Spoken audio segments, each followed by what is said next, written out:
ఎర్ర బంగారం ఎదురెదుతోంది. వంటింటి రారానిగానే కాదు, వాణిజ్య పంటల్లో ఒకటిగా విదేశీ ఎగుమతుల్లో కీలకంగా ఉన్న మిరప గడ్డు పరిస్థితులు ఎదుర్కొంటోంది.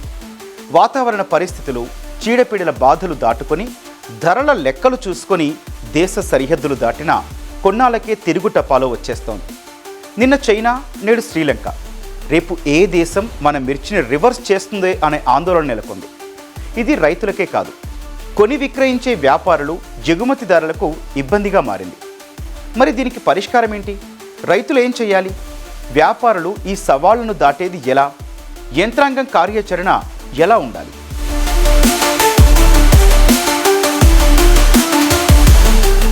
మిర్చి అంటే గుంటూరు, గుంటూరు అంటే మిర్చి. కారణం ఏంటి అంటే అత్యధికంగా మిర్చి పండించే రాష్ట్రాల్లో ఆంధ్రప్రదేశ్ టాప్లో ఉంటుంది. అంతేకాదు, గుంటూరు మార్కెట్ చుట్టూ ఉన్న పరిశ్రమలు, వ్యాపార లావాదేవీలు ఇవన్నీ దానికి జత కలిశాయి. గుంటూరు మిర్చి ఖ్యాతి మన దేశానికే పరిమితం కాలేదు, సరిహద్దులు దాటేసింది. China, Sri Lanka, Bangladesh, Indonesia, Thailand ఈ దేశాలన్నీ మన కస్టమర్లే. ఇంతటి క్రేజ్ ఉన్న గుంటూరు మిర్చికి ఇటీవల గట్టి స్ట్రోక్లే తగులుతున్నాయి. గతేడాది జూన్లో 60 కంటైనర్ల సరుకును చైనా తిరస్కరించింది. ఏమైందా అని ఆరా తీస్తే నిర్దేశిత పరిమాణం కంటే పురుగు మందుల అవశేషాలు ఎక్కువగా ఉన్నాయట. కరెక్ట్గా సంవత్సరం దాటాక అంటే 2026 జూన్, జూలై నెలల్లో శ్రీలంక కూడా అదే పని చేసింది. 70 మిర్చి కంటైనర్లను వెనక్కి పంపేసింది. తేమ శాతం, ఆఫ్లోటాక్సిన్ మోతాదుకు మించి ఉన్నట్లు తేల్చింది.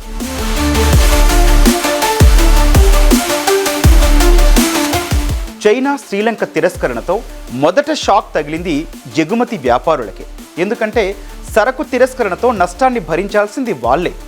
దేశం నుంచి ఏటా 20,000కు పైగా మిర్చి కంటైనర్లు విదేశాలకు వెళ్తుంటాయి. ఆ లెక్కన చూస్తే వెనక్కొచ్చిన కంటైనర్ల సంఖ్య తక్కువే, కానీ గుంటూరు మిర్చి మార్కెట్పై పడే ప్రభావం మాత్రం బాగా ఎక్కువ. ఎలాగంటే రాష్ట్రంలో పండే మిరపలో ఎగుమతుల వాటా 30% పైగానే. చైనా, శ్రీలంక ప్రభావంతో మరికొన్ని దేశాలు ప్రతి కంటైనర్ను చెక్ చేస్తున్నాయి. సరైన ప్రమాణాలు లేవని తేలితే ఆంక్షలు విధించే అవకాశం ఉంది. గత 3 నెలలుగా ఎగుమతి లావాదేవీలు బాగా తగ్గడం దాని ఫలితమే. గత 2 నెలల నుంచి మీరు అబ్జర్వ్ చేసుకుంటే చాలా ఎక్స్పోర్ట్ రిజెక్షన్ నోటీసులు చాలామంది ఎక్స్పోర్టర్లు అందుకున్నారు. ఎందుకంటే మన దగ్గర ఉన్న చిల్లీలో సరైన పోస్ట్ హార్వెస్ట్ మేనేజ్మెంట్ సరిగ్గా చేయకపోవటం వల్ల చిల్లీస్లో ఎఫ్లాటాక్సిన్ శాతం ఎక్కువ ఉండటం వల్ల శ్రీలంక నుంచి బాగా ఎక్స్పోర్ట్స్ రిజెక్ట్ అవుతుంది. 2-3 మంత్స్ క్రితం కూడా చైనా కూడా చాలా మెథాడిమోపాస్ ఎక్కువ ఉందని చెప్పి ఇట్లా రిజెక్ట్ చేస్తున్నారు. కాబట్టి ఏంటంటే వ్యాపారం అయితే చాలా ఆందోళనకరంగా ఉంది. ఓకే, ఇప్పుడు ప్రభుత్వం ఏం చేస్తోంది? సమస్య పరిష్కారంపై దృష్టి పెట్టామంటోంది.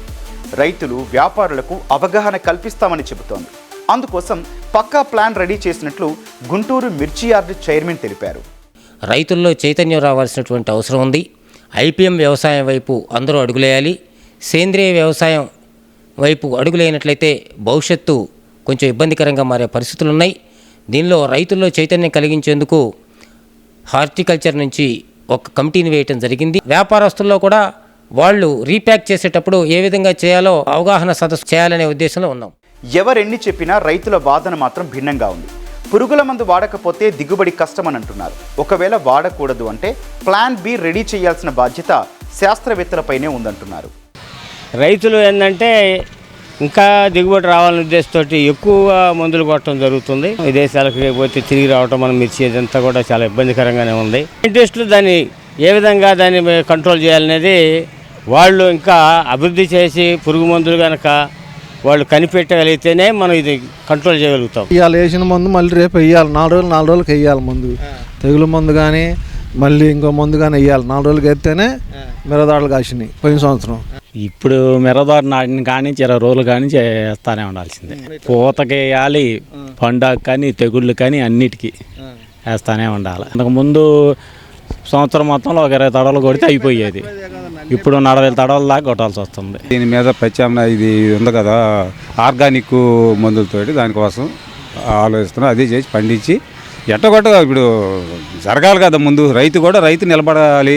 అందరూ అనుకుని ఆపేస్తే ఈ మందులు లేకుండా ఎదురికల్లా బండ్ల అట్నే పండుద్ది. ఎంత పండినా ఉపయోగం ఉంటుంది. కానీ ఇప్పుడు ఆగరు. మందులు వేయకుండా ప్రకృతి ఇప్పుడు నిరుడల్లా మందులు కొట్టి చివరికి పైరగాయలు తిరిగింది, బంగారంలో కాసినాయి. అట్టగాయాల్సిందే కానీ మందులు వేసినప్పుడు కాయలు కూడా పుట్టవు. ఈ పరిస్థితి మారాలంటే ఏం చేయాలి అంటే రైతులు మెరుగైన యాజమాన్య పద్ధతులు పాటించాలని నిపుణులు సూచిస్తున్నారు. ఎగుమతి విధానాలు, అంతర్జాతీయ ఆహార ప్రమాణాలపై అవగాహన కల్పించాలని అంటున్నారు. ఇంటిగ్రేటెడ్ పెస్ట్ మేనేజ్మెంట్ IPM లేదా సేంద్రియ పంటకు మంచి ధరలు వచ్చేలా చూడాలి. అప్పుడు కెమికల్స్ వాడకాన్ని ఎక్కువ మంది తగ్గించే ఛాన్స్ ఉంది. ఎగుమతి విధానాలపై వ్యాపారులకు అవగాహన కల్పించాలన్నది నిపుణుల సూచన. ఉన్న దానిలో ఇప్పుడు మన వాళ్ళు మిర్చిలో నార్మల్గా యావరేజ్గా 30 నుంచి 40 స్ప్రేలు కొడతారండి. మనం ఇండిగ్యాప్ అనే ఒక సర్టిఫికేషన్ ద్వారా కనుక మనం చేయదలుచుకుంటే కనుక మన యూనివర్సిటీ వాళ్ళు, హార్టికల్చర్ యూనివర్సిటీ కానీ అగ్రికల్చర్ యూనివర్సిటీ కానీ సిఫారసు చేసిన మోతాదుల్లో కనుక మనం కొట్టుకున్నట్లయితే, అది కూడా ముఖ్యంగా పంట ఆఖరి దశలో కొట్టకుండా రసాయనాలు ఎక్కువగా మనం కనుక చేసినట్టయితే ఆ పంటలో అవశేషాలు అంటే మన రెసిడ్యూస్ ఉండవండి. మనం ఆ ప్రోడక్ట్ని మనమే ముందు టెస్ట్ చేసి ఒక 267 కెమికల్స్ దానిలో ఉన్నవా లేవా అనేది చూసి మనం సర్టిఫికేట్ ఇస్తామండి. వన్స్ మనం సర్టిఫికేట్ ఇచ్చామంటే ఇండిగ్యాప్ సర్టిఫికేషన్ అనేది ఈక్వలెన్స్ ఆఫ్ గ్లోబల్ గ్యాప్ అండి. వీటితో పాటు మరికొన్ని జాగ్రత్తలు తీసుకోవడం మేలంటున్నారు నిపుణులు. తెగుళ్ల వ్యాప్తిని తొలి దశలోనే గుర్తించి వెంటనే నివారణ చర్యలు చేపట్టాలి. లింగాకర్షక బుట్టలు, పక్షి స్థావరాలు ఏర్పాటు చేయడం మేలు. బంతి, ఆముదం వంటి ఎర్ర పంటలు వేస్తే బాగుంటుంది. ఒకవేళ పురుగు మందులు చల్లినా ఎక్కువ గాఢత లేని వాటినే చల్లాలి. కాయలు పూర్తిగా పండిన తర్వాతే కోసి ఆరబెట్టి అమ్మకానికి సిద్ధం కావాలి. కోల్డ్ స్టోరేజీల్లో నిల్వ చేసేటప్పుడు కూడా కాయలు బాగా ఎండాయో లేదో చూసుకోవాలి. ఇవన్నీ చేస్తే పంట నాణ్యత మెరుగవుతుంది. అప్పుడు విదేశాల్లో తిరస్కరణకు అవకాశం ఉండదన్నది నిపుణుల మాట.